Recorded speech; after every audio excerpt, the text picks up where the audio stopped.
Bismillahirrahmanirrahim. Assalamualaikum warahmatullahi wabarakatuh. Waalaikumsalam warahmatullahi wabarakatuh. Amin ya rabbal alamin. Memang kalau dicari di dalilnya masuk angin itu emang nggak ketemu sih. Nggak ketemu.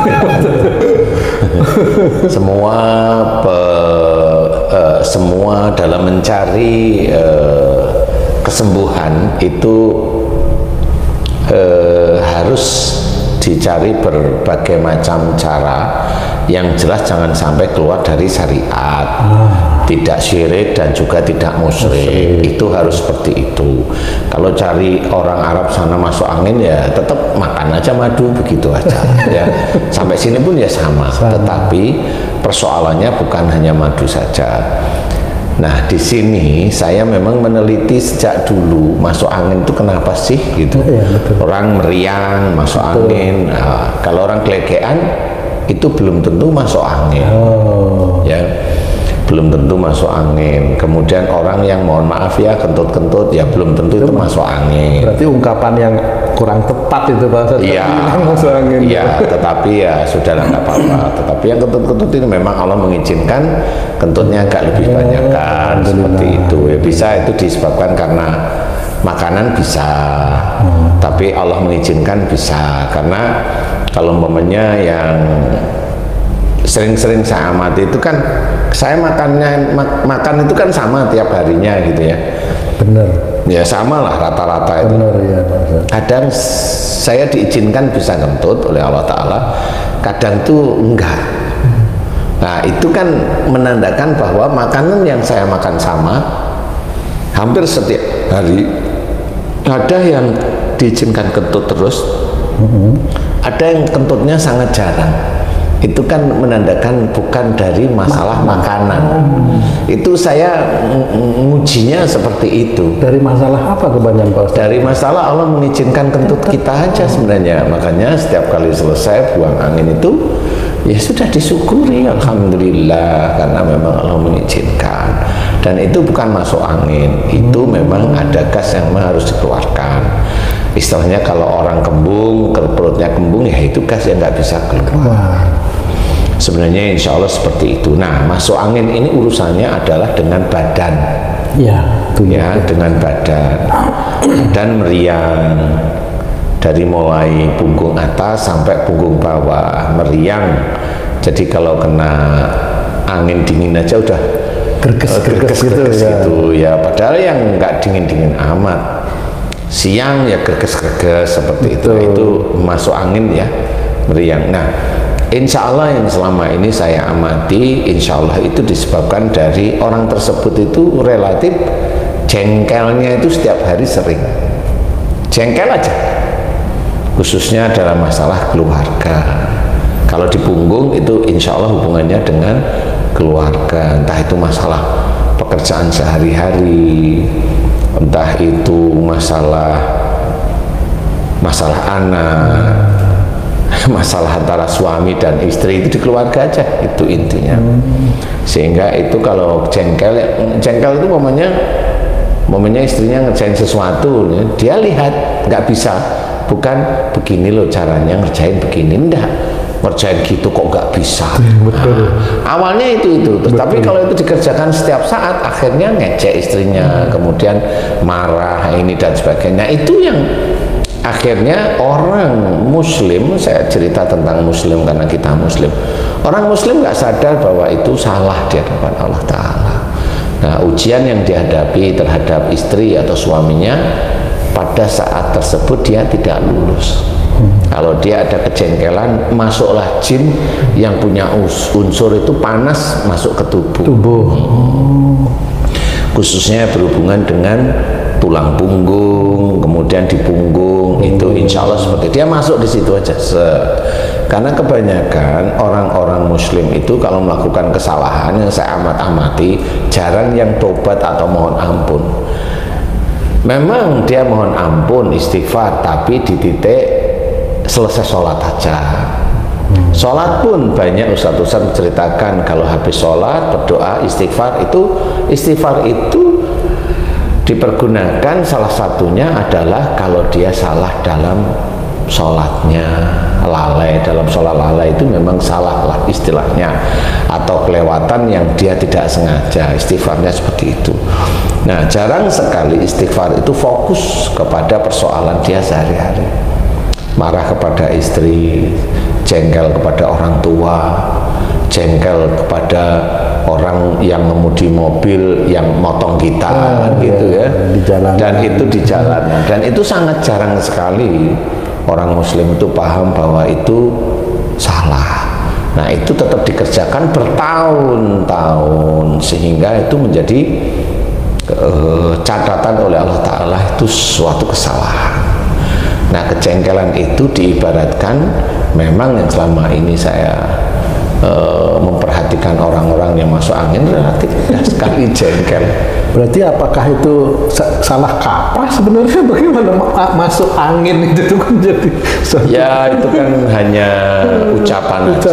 Tapi nah, nanti kalau ada orang itu tanya, wah masuk angin kok dari marah, nggak ada dalilnya. Ya cari aja dalilnya di Arab sana, memang sekolahnya ini, cari aja nggak apa-apa. Memang nggak ada kalau saya jawab. Karena apa? Di sini adalah penelitiannya adalah penelitian memang secara visual, jadi secara apa namanya, harfiah, bukan visual, maksud saya harfiah. Jadi diamati kenapa seperti ini. Nah, kalau dikerokin merah itu memang betul pada saat dia masuk angin, jin yang ada di kulit bagian punggung itu baru bergerak begini, bergerak bergetar, sehingga kulit yang ada di punggung itu kalau disentuh dengan barang luka itu pasti biasanya menandakan mudah sekali merah atau agak-agak kebiru-biruan merah. Ya, nah, itu menandakan jin di situ itu bereaksi. Makanya kalau mamanya itu dikerokin kemudian sembuh, saya bukan persoalan sembuhnya aja. Ya Allah mengizinkan sembuh aja pada waktu itu. Pada waktu itu, iya, karena pada saat dikerokin juga kadang-kadang belum sembuh juga. Kan besok juga dikerokin lagi. Iya, makanya setiap hari kadang-kadang itu. Atau memang kalau memang itu dikerokin dengan obat gosok, itu sebenarnya jinnya juga dia bukan takut, kebauan obat gosok sebenarnya. Jadi dia nggak bereaksi, terus akhirnya diem dulu. Karena besoknya 2 hari lagi keluar lagi. Jadi intinya bahwa masuk angin itu insya Allah disebabkan karena orangnya jengkel, sering jengkel. Kalau saya bilang marah, enggak menuju ke arah marah, kuat ya, tapi hanya jengkel, dikit-dikit jengkel seperti itu. Khususnya dalam keluarga, khususnya ya, insya Allah seperti itu. Jadi bisa caranya gimana ya? Kalau memang itu kelihatan sudah tadi kok meriang masuk angin, ya coba mohon ampun kepada siapa, keluarga siapa, ya bisa istri, bisa suami, bisa orang tua, bisa mertua, minta ampun aja di situ. Nanti dites lagi, benar beberapa bulan setelah itu dites masuk anginan enggak. Karena selama ini yang saya amati, setelah mohon ampun secara kontinu enggak masuk angin dia. Dan belajar untuk tidak jengkel lagi enggak. Walaupun itu tidak ada dalilnya di sana, enggak perlu dalil kalau masalah itu. Karena tobatnya sudah jelas, dalilnya ada dalam Quran. Kan sudah jelas. Persoalannya adalah karena kejengkelan dalam keluarga. Kejengkelan dalam keluarga tidak diajarkan oleh Rasul. Kan jelas sekali. Rasul tidak mengajarkan jengkel dalam keluarga, karena keluarga itu ujian yang harus dihadapin. Jadi kalau ada sesuatu yang tidak nyaman dalam keluarga, hadapin aja. Kalau nggak bisa, serahin sama Allah. Kalau pasangannya ngeyel, ya didoain agar soleh atau soleha, seperti itu aja sebenarnya. Nah, mudah-mudahan itu bisa menjadi gambaran. Jadi kalau tanya dalil, ya nggak akan ketemu. Jadi nggak benar karena memang angin akhirnya menjadi greges, itu juga kurang tepat jadinya Pak Ustadz ya? Enggak. Kalau kena hujan misalnya, jangan hujan-hujanan, nanti kamu masuk angin. Itu bisa terjadi juga nggak masuk angin karena hujan? Sebenarnya persoalannya kalau hujan-hujanan itu bukan masuk angin. Sebenarnya kalau anak-anak itu kan rentan.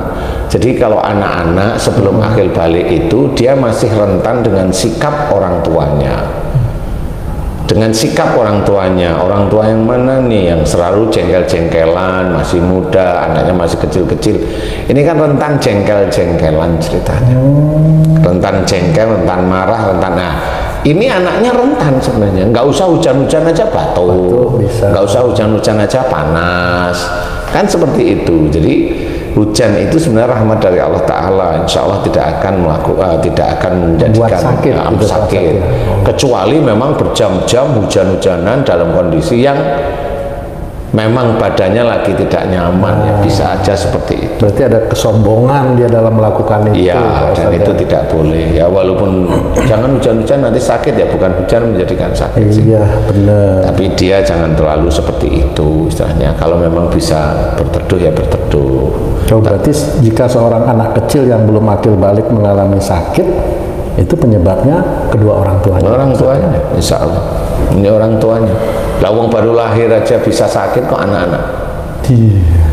Ada yang anaknya kena gula tinggi itu karena apa ya? Itu menurut teman-teman yang ahli-ahli gula itu kan karena apa namanya lifestyle atau karena macam enggak. Kalau saya mah insya Allah dari akhlak itu sendiri.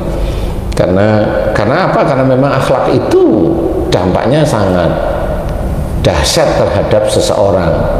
Baik itu nanti kalau dia akhlak itu keluar jalur dari Rasul, dampaknya adalah musibah, yang paling ringan itu sakit.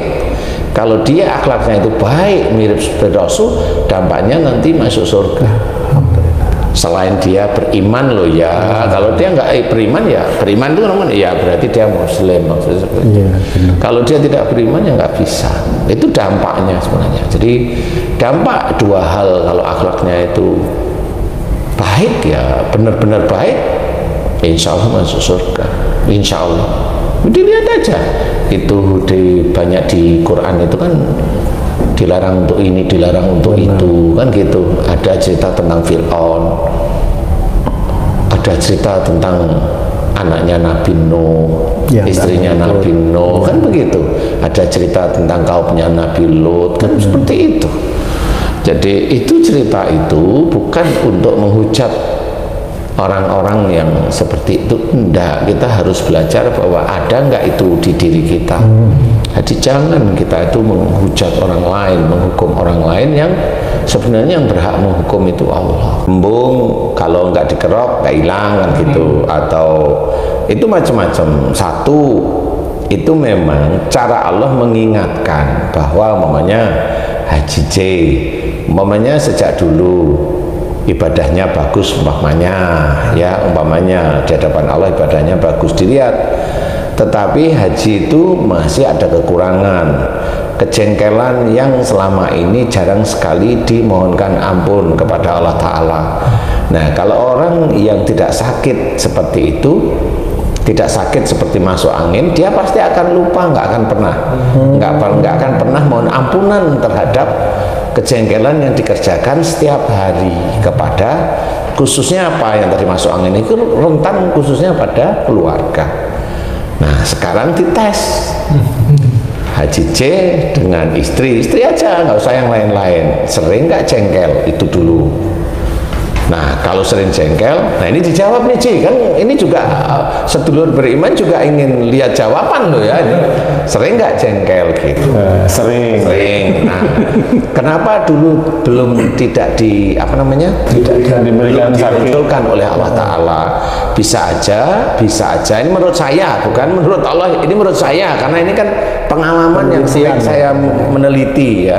Menurut saya itu memang kejengkelan Haji C belum masuk nisab ukurannya, sehingga pada saat itu belum dikeluarkan, karena dulu ibadahnya masih biasa-biasa saja. Nah sekarang sudah mulai sebelum pensiun nih, ibadahnya udah mulai dikuatin nih. Nah imannya kan menguat itu sih. Nah kalau imannya menguat, berarti dosa-dosa yang kemarin itu akan ditampakkan oleh Allah Ta'ala, agar itu nanti Haji C juga ingat, nih loh kamu itu masih ada dosa di sini. Jadi Allah itu sebenarnya sayang kepada orang muslim. Kalau orang muslim itu diberi sakit, itu rasa sayang. Cuma sayangnya Allah bukan sayang yang kalau kita sayang umpamanya sayang sama seseorang wanita itu dengan sayangnya itu akan memberikan hadiah, bukan seperti itu. Belikan pasio.